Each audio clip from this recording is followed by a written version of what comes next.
Yo soy legisladora por el circuito andino, que incluye, sí, Bariloche, Bolsón, Dinahuapi, Pilcanilleu. Bueno, mira, justamente hoy, por ejemplo, salió la noticia en el Clarín sobre la reglamentación del silencio positivo en la administración pública. Este es un tema que yo lo presenté también acá para la provincia de Río Negro. Es una cuestión para eliminar la burocracia y que la gente no quede rehén de un sistema que, al no responderles, les impide también continuar por la vía judicial, porque cuando a vos la administración no te contesta, vos no podés hacer una presentación o armar una causa porque no agotaste la vía administrativa. Entonces, bueno, este es un proyecto, por ejemplo, que yo lo tengo ingresado hace tiempo ya y no se trata en la legislatura. Bueno, una de mis exposiciones, justamente en la última sesión, fue por este tema, ¿no? El homenaje, aproveché a homenajear a los legisladores, que fue el 22 de octubre, el Día del Legislador, y haciendo mención a justamente todos los proyectos que van para una mejora en la vida de la gente y están cajoneados en la legislatura, no se tratan. O sea, yo me puse a hacer una estadística de todos los proyectos que se habían tratado este año en la legislatura.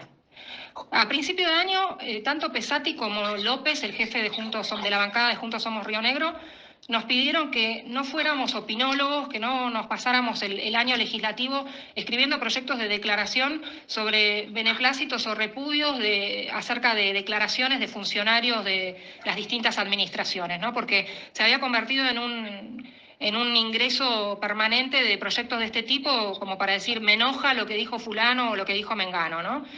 Entonces, en lo que va del año, antes, sin contar esta última sesión, se trataron 700 proyectos de declaración, 40 proyectos de ley que vinieron del Ejecutivo, que son proyectos de única vuelta, 10 proyectos de ley que vinieron de la bancada de Juntos Somos Río Negro y 14 proyectos de ley que vinieron del resto de las bancadas. Ahora, de esos 14 proyectos de ley, que haya firmado el PRO, solamente 3. Y de esos 3 proyectos que firmó el PRO, solamente uno es propio del PRO. Los otros 2 fueron firmados por todas las bancadas. Y el único proyecto que se trató, como saben ustedes, fue el de la educación esencial. Entonces, realmente vemos que hay buena calidad de proyectos, que los legisladores nos estamos preocupando, varios legisladores, no todos, pero hay algunos que no se les conoce la voz todavía, pero hay muchos que nos preocupamos por la calidad de lo que producimos como proyectos para ingresar a la legislatura, y realmente es frustrante ver que después ni siquiera se discuten en la comisión, que eso tendría que ser garantizado, digamos, o sea, cualquier proyecto tiene que por lo menos ser tratado. Después que llegue a la votación o que en la Cámara se vote y no salga aprobado, es otra cuestión, pero por lo menos darles el tratamiento. Y hay cuestiones que son muy importantes. Yo, por ejemplo, ahí mencioné el tema de la educación financiera. Vimos hace poco lo que pasó en San Pedro y en Casilda con las estafas. Los chicos necesitan conocer, lo que es lo que son las finanzas, cuál es una rentabilidad lógica, o sea, cosas que son básicas para que puedan manejar sus economías. Bueno, tenemos proyectos desde el bloque ingresados por este tema. Como te decía, yo tengo también el del silencio positivo que no se trató. Yo ingresé un proyecto para que se permita la libre elección de obra social, tampoco se le dio tratamiento ni siquiera en la comisión. Proyectos para eliminar tasas. Lo mismo que se hizo a nivel nacional, que no te puedan facturar tasas en los servicios, tampoco se trató. Es decir, tenemos un montón de cuestiones y no nos dan respuesta, no nos dan ni siquiera. Bueno, se votó en primera vuelta, como es un proyecto ingresado por una bancada, tiene 2 vueltas. La primera vuelta salió aprobado y el tratamiento de segunda vuelta tendría que haber sido en esta sesión, pero Pesati dijo que no iba a ser ahora. Yo no sé si están esperando por ahí a que esté más cerca de terminar el año como para tratarlo, o si finalmente quedará para el año que viene. Realmente no. Sí, no es solamente eso, sino que en realidad la discusión de la esencialidad de la educación no llegó, yo creo, por un convencimiento del oficialismo, sino por una lucha entre el sindicato y el oficialismo, una pulseada en la que dijeron, bueno, esta es el mejor elemento que tenemos como para ganar un combate, ¿no? Y entonces finalmente trataron esta ley. No es por un convencimiento íntimo, digamos. Claro. Y por ejemplo, yo acá veo en mi ciudad, en Bariloche, me preocupa muchísimo el tema de las orientaciones que tienen los secundarios. Porque, por ejemplo, acá en la ciudad de Bariloche, con la cantidad de empresas tecnológicas, con la cantidad de empresas de turismo y hotelería y gastronomía que hay, nosotros tenemos 4 escuelas que los chicos salen con orientación, teatro y música. Claro, realmente no estamos teniendo en cuenta darle las mejores herramientas a esos chicos para que cuando salgan del colegio puedan, si quieren, conseguir un trabajo o arrancar una carrera terciaria o universitaria, pero tengan, digamos, allanado el camino. Y no es como tuve en su momento una discusión con una maestra que me dice, bueno, pero no hay que descuidar el tema del arte y qué sé yo. No, yo no lo descuido, a mí me encanta, inclusive a mi hijo se lo fomento y me parece fenómeno, pero creo que debemos orientar los secundarios para abrirles más, a un abanico mayor de posibilidades a los chicos una vez que egresan. Inclusive yo contaba, en mi caso personal, yo estudié en una escuela del Estado en Buenos Aires y en mi escuela, en tercer año, se dividían en 4 orientaciones los cursos, ¿no? Había una división por orientación. Y las clases se daban con las mismas maestras que daban clases en las 4 divisiones. Lo único que variaba era la intensidad horaria, la carga horaria que tenían según la orientación que habían elegido.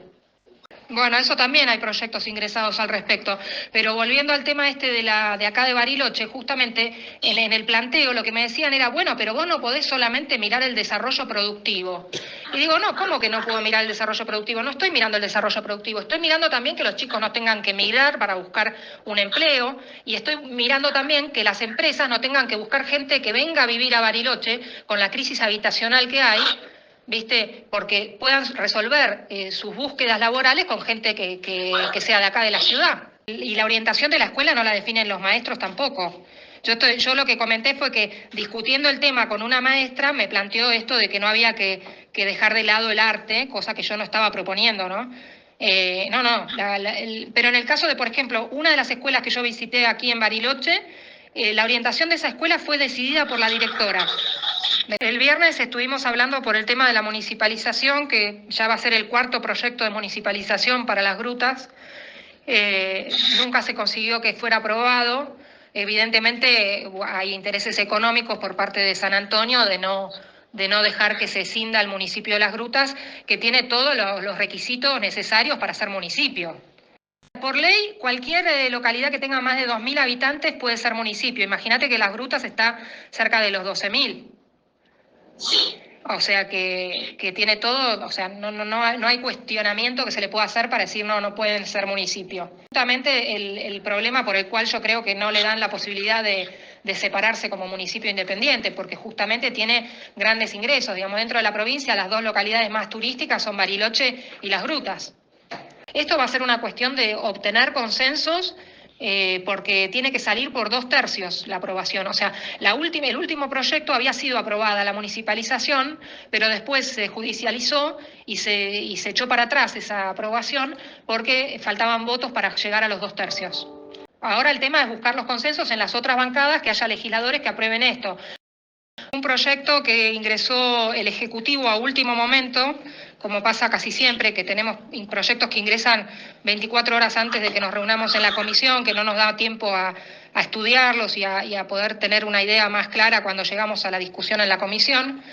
Ingresamos a la comisión convencidos de que no había que aprobar ese proyecto, porque, bueno, el artículo 16 de la Constitución, el proyecto en sí lo que dice es que el gobierno tiene que realizar una consulta libre, previa, informada a las comunidades indígenas cada vez que alguna iniciativa pueda llegar a afectar sus intereses colectivos.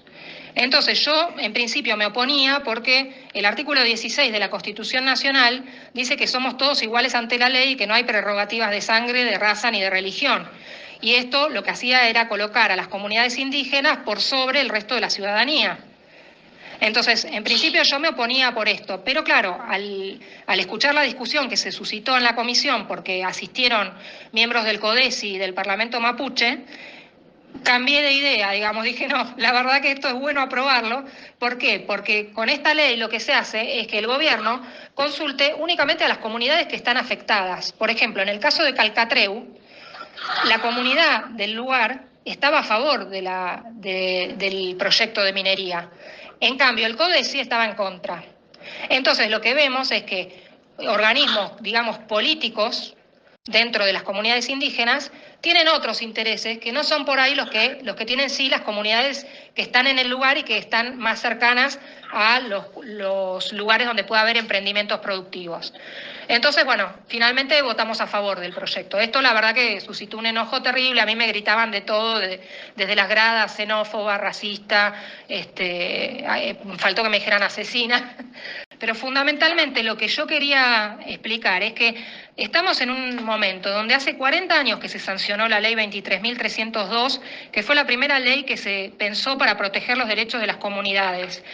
Y en 40 años no hemos avanzado nada. O sea, la 26.160, que es la ley de emergencia territorial, también cumplió 18 años y seguimos teniendo registro de comunidades y seguimos sin concluir todo el relevamiento. Entonces, una de las cosas que yo pedí ahí en mi alocución fue que, por favor, ya que ahora el registro nacional de comunidades fue cerrado, porque dijeron basta, se terminó, fueron 40 años, concluyamos el tema de una vez porque esto no termina más. Bueno, que también acá en la provincia se concluyan los relevamientos y que además en esos relevamientos se les dé participación a los vecinos, porque solamente se está escuchando a quienes se presentan para registrar la comunidad y no se averigua si realmente esa comunidad existía en el lugar, desde cuándo, cuál es el territorio que está ocupando.